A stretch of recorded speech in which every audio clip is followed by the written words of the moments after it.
Hey, good afternoon. Pastor Jacob May from Christ Lutheran Church in Gordonville, Missouri, here on a beautiful day where we are gearing up for the Highway 25 garage sale. And no, we at Christ Lutheran are not going to have a sale of our own, but just the idea of this is quite baffling to me. I was not here last year when this began, so this is a first experience for me.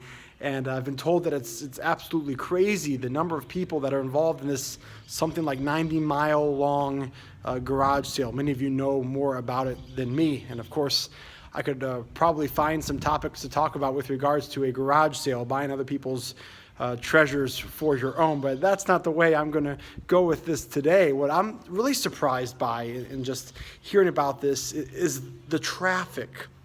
As I'm driving around right now, the traffic is light, but there's signs all over the place for this weekend that say, be careful for the next 90 miles. And from what I've been told, that it's quite ridiculous. People are kind of darting in and out of roads, driving super slow to figure out which houses they are going to be turning into. I've been told of vehicles that have been turned over at these events. I mean, all kinds of stuff that's happened as people are just trying to get to the next sale, and it'd be very easy to get into an accident, to hit somebody. Oh, that'd be unfortunate. To get run off the road just because you're not paying attention. And I could see that as being very easy. In fact, if you look behind me, you can see some cars right there as people are kind of gearing up for the week. Got a sale going on right there. Some of our wonderful neighbors there as well. And this is just beginning. It's going to be crazy, apparently. But isn't it true that with regards to our faith walk, or maybe our faith journey, it's very easy. It's very easy to get distracted. It's very easy to focus on other things that you forget about what you're doing. Unfortunately, people aren't looking at the road when they should be while going through these garage sales. But, things happen. Things happen in life where it's maybe the diagnosis from a doctor. Perhaps it's unfortunate news that you've heard concerning a family friend. Maybe it's something that's going on in your job, or life just doesn't work out the way that you want it to work out, where the next thing you know, you start focusing on those things instead of thinking about the one who created all things, the one who created you, and the one who redeemed you. So I just wanted to use that as a little bit of encouragement today, as the book of Hebrews tells us, right, to run the race with perseverance, to cast off all those things that would entangle us or slow us down.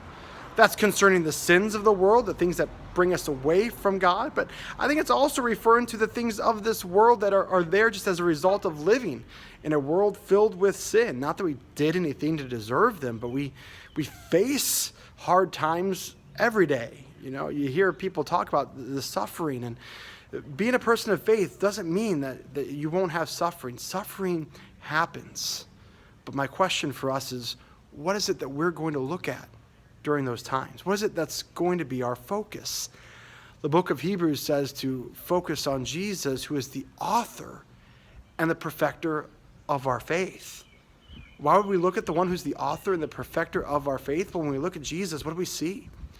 We see what that one, the author, the perfecter of our faith, the object of our faith, we see what he was willing to do for us, to put a cross on his back, to be crucified for us. If we can trust him with our eternity, trust that he's got everything covered by going to the cross for us, we can trust him with all of those other things that are trying to take us away, tempt us away. Let's keep focusing on Jesus. He's the one that really matters. He's the one that life is all about. So stay focused. Keep looking at Jesus, and keep focusing while you're driving. Please, I don't want to hear about any accidents, all right? God's peace to you all. God's blessings to you and to your household. Keep your eyes fixed on Jesus, the author and the perfecter of our faith.